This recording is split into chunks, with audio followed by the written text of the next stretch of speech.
All right, cool. So welcome everybody. Welcome to day 5. We're at hump day, the middle day, the halfway point of the power circuits and transformers block. And we're going to talk about phasors, power. We're going to do some vector stuff. And sadly to say, this is probably one of the most difficult days of the course. All right, because now we're talking about some math and some concepts that are a little bit more abstract, as if inductance and Henrys and capacitance and farads wasn't abstract.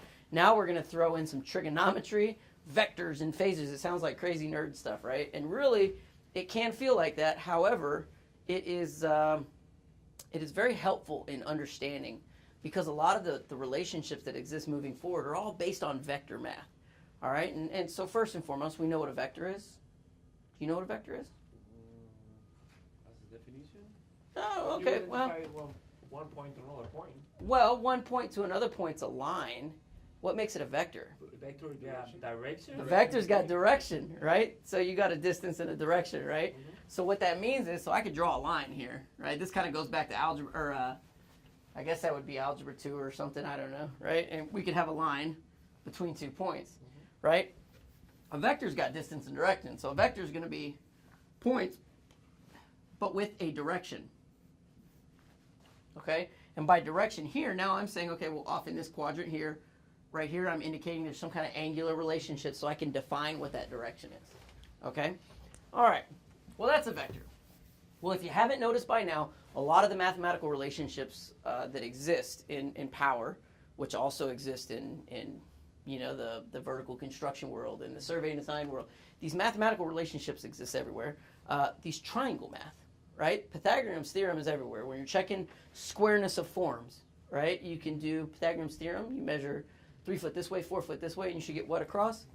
5 foot, right? And you don't even know you're using Pythagorean's theorem, right? That 3, 4, 5 triangle is just kind of embedded in your head, right? All right. Well, we're going to continue to use this triangle math because, like, it's science. It's just how it works. All right. So let's talk about power. All right. And so power, we've already kind of hinted on this in some of the other labs, all right, and some of the other lessons. But there's 3 different heads to this power triangle snake, right? Do you remember what they are? What are the kinds of powers that we have? Active. Active. Reactive. Reactive. And what's the last one? Apparent. Apparent. Apparent. Okay. And so again, one of the simplest ways, I always use it because it's easy to explain to students. However, I don't really like it because there's so many times throughout my institutional training that somebody's explained the beer mug analogy, right? And you never get a so what. You get this beer mug analogy, and you're like, okay, cool, right? I got this beer mug. I got some foam. I got some beer. What does that mean? I get what I get. You don't throw a fit. You got kids? You seen that, right? You get what you get. You don't throw a fit. Well, no, that's not it. Because now we've learned that if one kid pulls this way, and we added some force this way, we can actually change what direction we end up going, right? All right, so that's when you get into some concepts of electrical engineering, all right? The so what? All right, so let's talk about. So we have apparent. Oh man, my marker's going bad. Let me get another one over there. I think this red one's pretty good. So we've got apparent power, which is represented by an S. Okay? Why an S? I don't know. Science, right? S science? Sure. All right, so that's probably going to spell this wrong. So you can edit in words later. All right, so apparent. All right. The units for apparent power are represented by VA. And what does VA stand for? Voltage, ampere. Volt, ampere, right? Volt, ampere. Okay? But wait a second. A volt times an amp is what? What is that? If we take volts, multiply it times amps, what do we get? It's a watt, isn't it? Didn't we say that's power? It's power. P equals E times I, pi, right? I guess that's P times I times E, right? But pi. So why is it VA? Why not just watts? Well, because this is what's going to define it as apparent power versus active power, true power, real power, whatever we want to call it, because it's VA. All right? Just know, if we're talking VA, we're talking apparent power. Okay, so that's one of the 3 of that snake. All right, let's talk about real power. Real power is represented by P. See, you learned that already and you didn't even know it, right? So when we talk P is, what's the units for P? Watts. Watts, okay? So this is real. I'm going to write active. I'm going to write true, because you might hear me say that. Those are all synonymous. All right, I think the book refers to it as active power. Active power, all right? But those are kind of synonymous names. And that's represented by a watt. Okay? Now, the last one is Q. And Q is reactive power.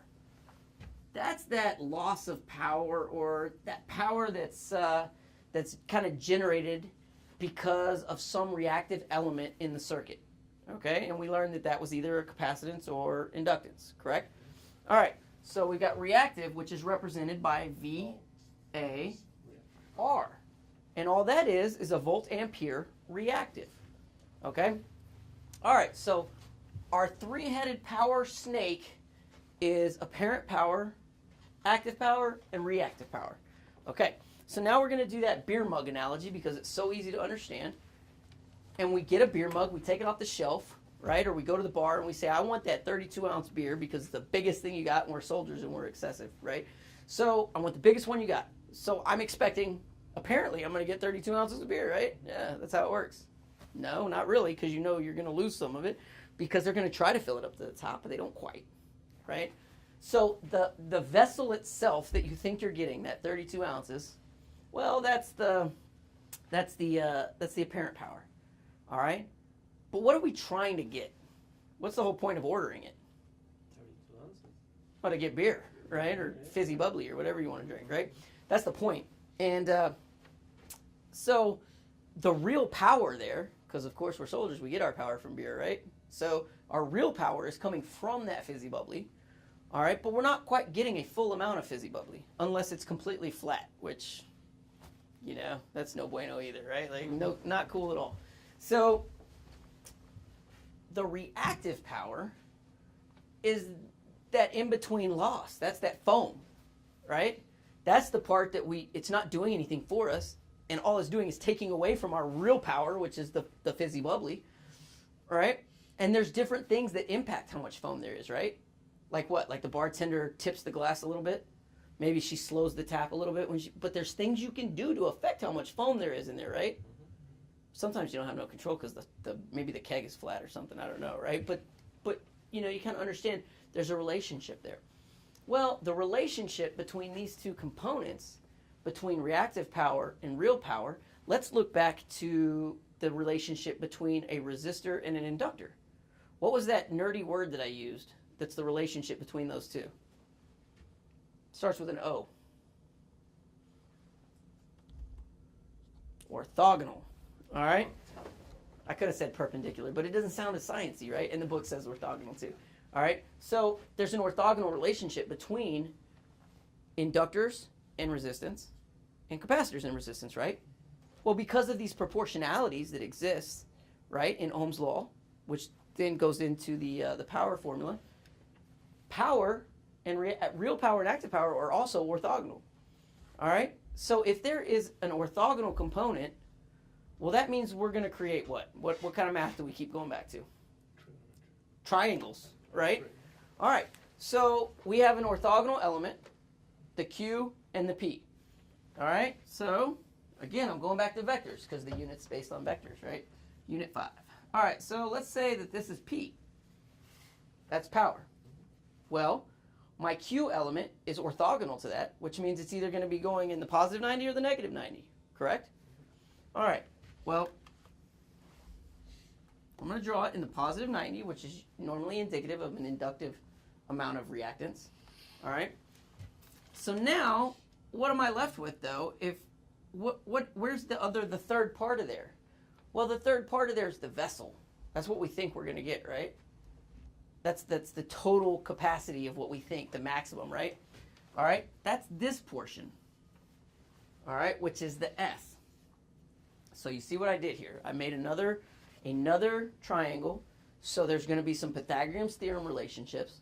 If we backpedal to what we talked about at the end of day 4's lecture, we know that there's some trigonometric functions in there as well, right? If we need to solve for different angular relationships, we know this is 90, but now this angle and this angle could vary, correct? All right, so this is the basis of all power calculations we're going to kind of be doing, this fundamental understanding right here. All right, so let's say, how do we calculate these, right? Well, what if I told you how much apparent power was there, and I told you how much true power was there, right? Because we ordered a generator, or let's say we ordered a transformer, and they typically come in VA ratings. Mm-hmm. All right. Now we're reading the current that's going through that transformer. Maybe we see a certain current value, right? And so somewhere along the line, someone tells us the kW that's happening right there too. So we've got kVA, kW. Well, that means we have apparent power and we've got true power. How do we figure out the reactive power? How do we get the Q? Well, that's just Pythagorean's theorem, right? That's simple triangle math. That's a basic problem right there. Okay? Now, let me throw something else into the mix. Power factor. We've heard of that, right? Power factor. All power factor is a scalar relationship between these powers here. So what you're saying is, and let me go by formula. So in let's just say a single phase AC circuit, S equals E times I. I mean, that's simple, right? E times I. Well, let me make it a little trickier. Now, P, though, is P always smaller or bigger than S? They're the same. I guess it could be the same, right? If it was all resistive. But would P ever be bigger than S? Is any side of this ever bigger than the hypotenuse? No. No, the hypotenuse, I mean, think of the beer mug. Do you ever get more beer than the beer? Well, no, it'll just pour out. It's not real. All right, so that means I'm going to scale P by some factor. That factor is the power factor, right? So you can think of it as a scalar. So the formula for that is E times I times cosine theta, where cosine theta equals PF. Cosine theta, that angle theta, that angular difference, all right, between your apparent power and your real power. What is that angle? All right, that angle, the cosine of that angle, ends up being your power factor. Okay, so again, that's a scalar. And now Q, I showed you one way to solve for Q, right? That was just, Pythagorean's theorem, kind of the c squared, the square root of c squared minus a squared. Does that make sense? Mm-hmm. All right, so equals the square root of c squared minus a squared. All right, or how about we do this? S squared minus p squared. A little bit easier to kind of conceptualize there, right? And that's going to end us up with Q. Okay, so that's some basic relationships that we're going to be doing moving forward. All right, now let's think about what is this. We talked about what a vector is, but let's talk about this crazy phasor thing, right? All right, why would we look at something as a phasor? Why do we need that phasor diagram instead of the oscilloscope, instead of seeing those sine waves? What do you think?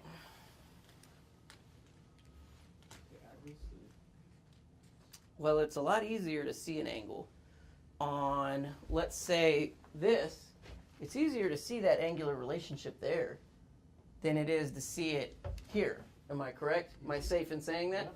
Yeah, I mean, I could go on here and I can do all these little tick marks and I can do the measure the delta t there and then multiply that times 360 and divide it by the period and I can get that angle. That's kind of hard though. But I mean, I can definitely see it better here. But in order for you to have a phasor and show those phasor vector relationships, everything has to be the same frequency. All right, as long as it's the same frequency, you can simplify everything and show it on a phasor diagram. And that phasor diagram is just showing the vectors being a distance and a direction of two things that you're measuring. The length of the vector is the magnitude, okay? And whatever relationship it is from the reference vector, that's going to be that angular variation there, okay? That you can then use later with some trigonometry to solve for some other things that are going on inside of there, all right? Okay, so let's talk about this. So we said we know that we can represent this stuff as vectors if we have the same frequency, all right? And vector sounds like a scary word, but it actually simplifies things a lot. So, and we've actually been doing this same vector thing that we've been talking about. We've actually been doing in all these other lectures. Now it's just time to focus specifically on this phasor diagram here, okay? So for instance, all right, in an inductive circuit, does voltage lead the current or lag the current? Voltage leads, Eli. Okay? Voltage leads the current by 90 degrees. Correct? Okay. All right. That means there's going to be an angular relationship here between voltage and current of 90 degrees. The current it's peaking after the voltage. All right. So if I'm going to draw this in an inductive circuit, the book will tell you to kind of use in an inductive circuit, you use current as your reference. All right. You don't have to. It can alter, and I'll show you how it alters. But for this first time, we'll do current as our reference. All right?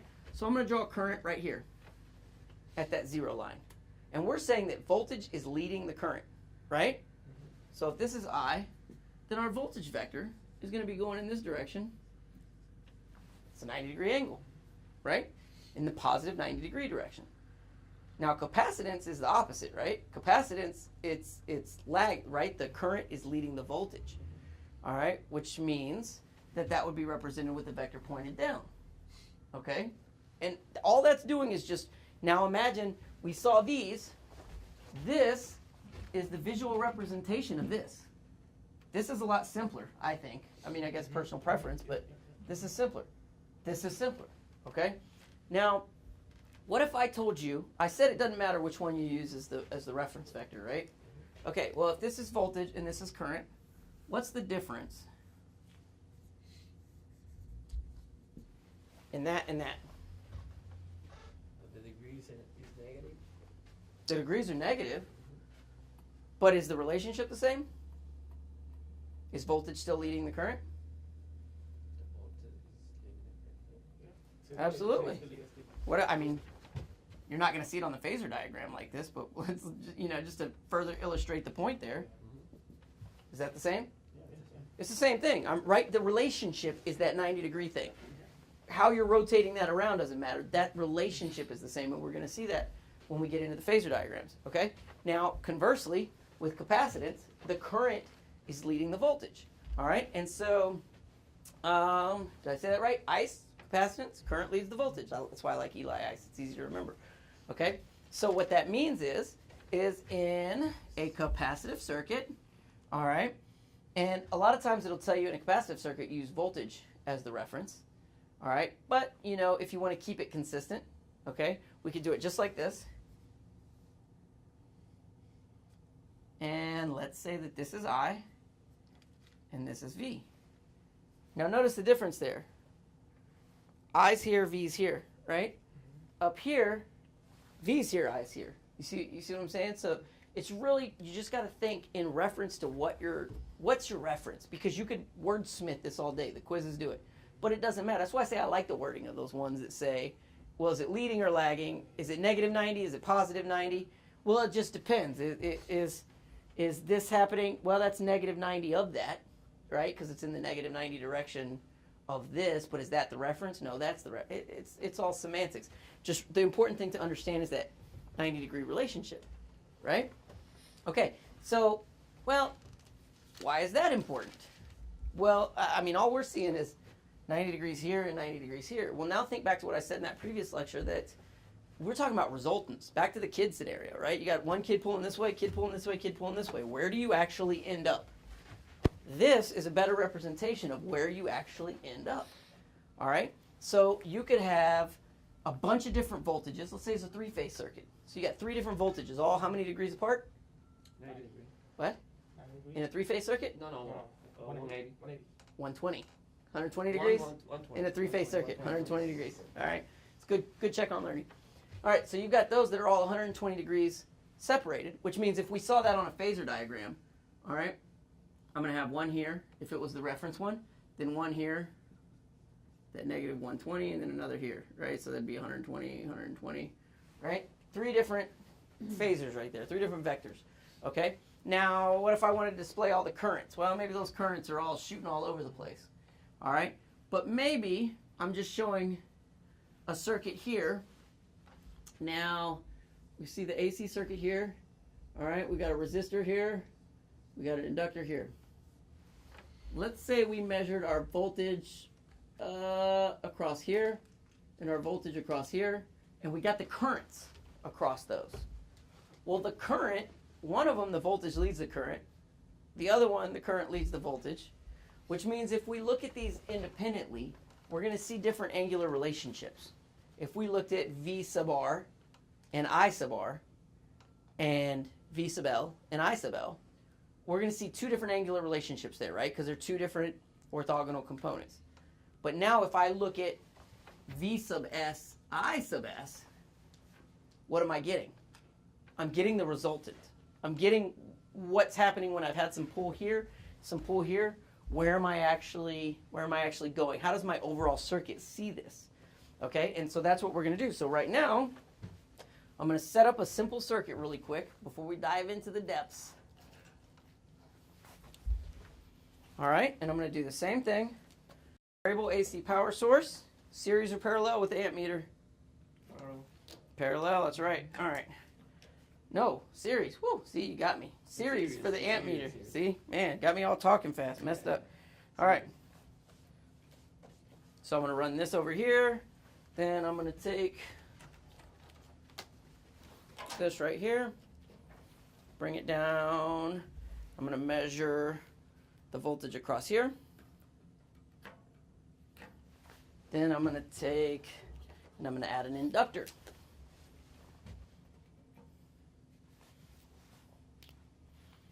Bring that over to here. Bring that over to here. Then I'm going to set up another metering circuit. I'm going to measure the voltage over the inductor.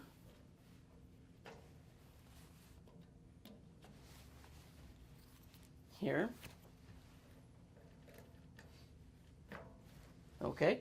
And I'm going to do something a little tricky here too. I'm going to set up another current metering just for the resistor and just for the inductor. And to do that, I'm going to put it in series, okay? So let me take this. I'm going to pop this up to here.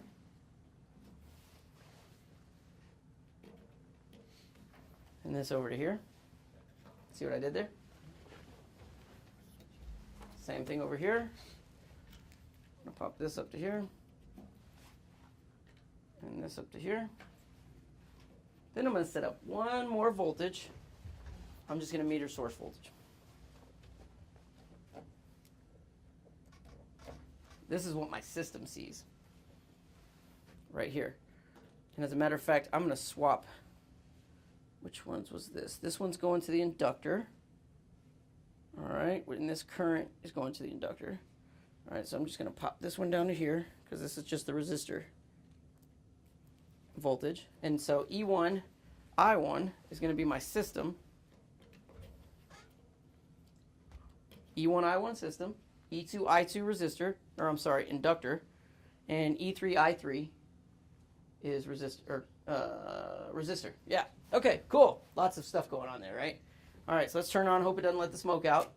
No smoke? Cool. All right, so what we're going to do here is I'm going to turn on my meters. I'm going to change this to E2. Okay. I'm going to change this to I2. Okay, I'm going to change this to E3. It's already E3. I'm going to turn it on.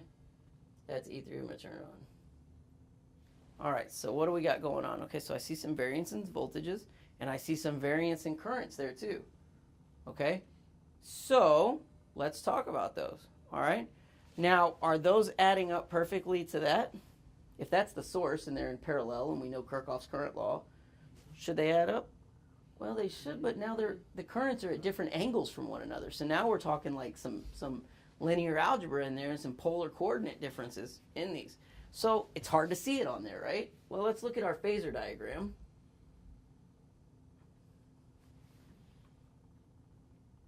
Do I got it up down here? Oh, where are you at? All right, so right now I've got E1, I1. All right. So my reference is E1, and now my I1 is shot up over here. We can see that there's an angular difference in there. All right, and that's what the source is actually seeing. And to be honest with you, I can tell by the angle it is. I need to reverse the polarity. The polarity doesn't matter in AC. However, the data acquisition modules are kind of funny at times. And so I can see right there, I have a resistor. Do I have everything turned on? So I've got a resistor here and an inductor here. Where should my current and voltage be? Well, there should be something less than 90, right? Because the inductor is going to be at the 90. So give me a second. Let me switch polarities here. And I think if I switch the voltage ones, it'll probably jump. Let's see. Nope, wrong direction. Well, actually, yeah, that'll work because now it's lagging, which that's actually where we need to be. Okay, so right now I'm seeing this relationship here, all right? But let's say I want to also represent, this is the system as a whole I'm seeing, right? So now I can see that angle right there. Well, what is it? I don't know. What is that, about negative 70-ish? Something like that? All right. Well, let me turn on, I'm going to turn on E2. All right. And I'm going to turn on I2.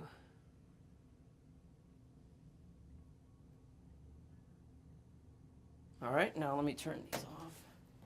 I'm going to swap my polarities on here so I make sure, oh, where did you go? This is what happens when you get building intricate circuits and lots of wires.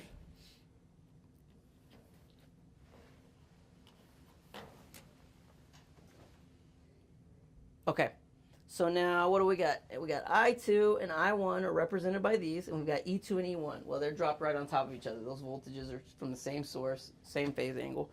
But we're seeing different angular relationships between these two currents. This current here is I2, which is our inductor, right? Why is it not exactly at 90? Because there's a resistive element to it. So it's not exactly 90 degrees out. You're not going to see that same thing with the capacitor. The inductor is the only one that's like that, but that's why it's not perfectly at 90. That's why it's at 85, 86, 87, whatever. All right, the resultant current is that right there. Well, what's pulling this vector that way? Well, it's that resistor value, right? Let's turn that on. Let's turn on E3, which is voltage to the, I mean, that should be right on top of the other one, right?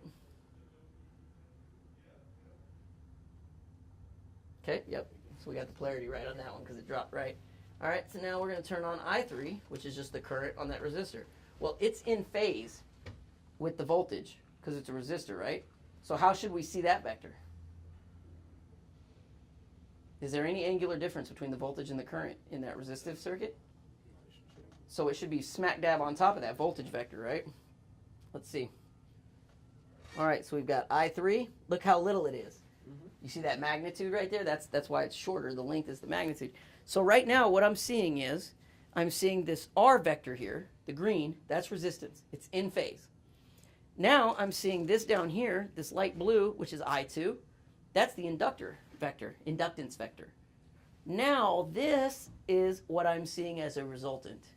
That's actually what that angular relationship is between those two. That's that impedance that's going on there. All right? The impedance is causing that because you've got pull and pull, and now this is what you're left with.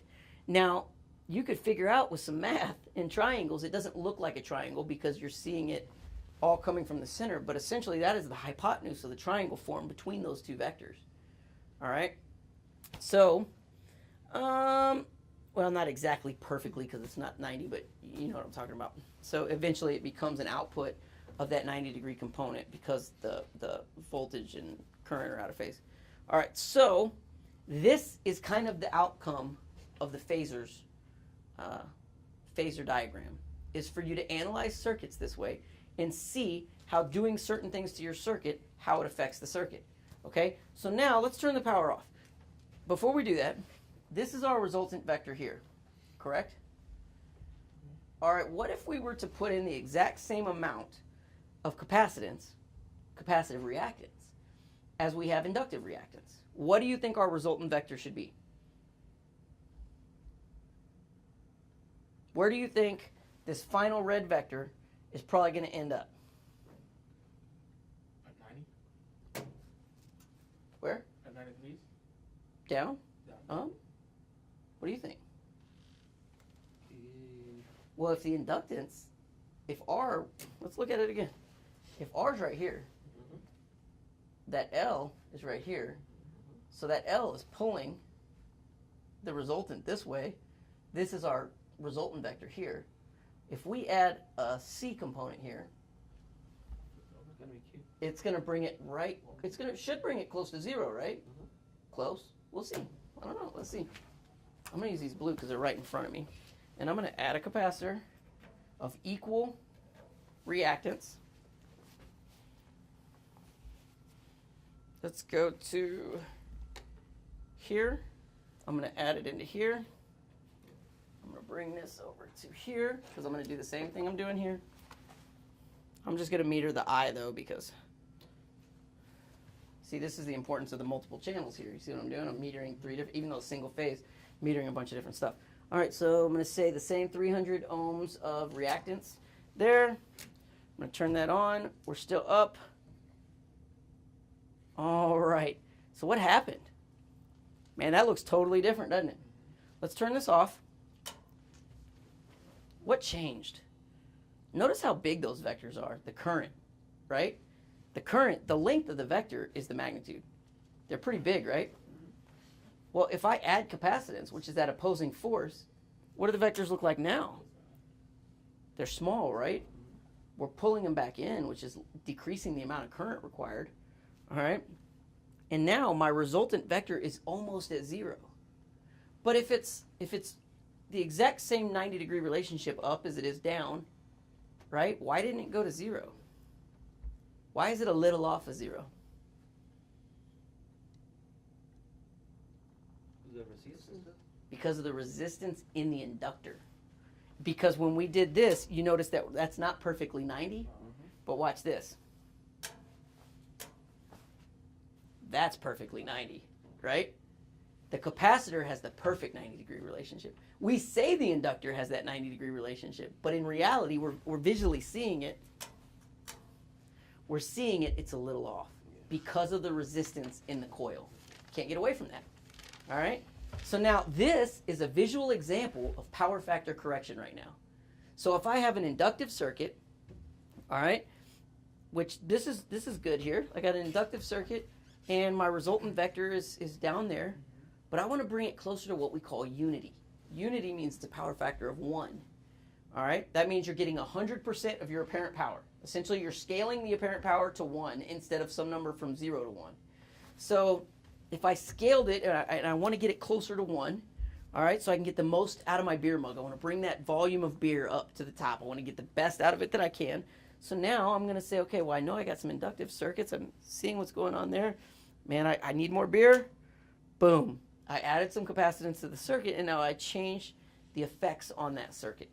Okay? This is the so what.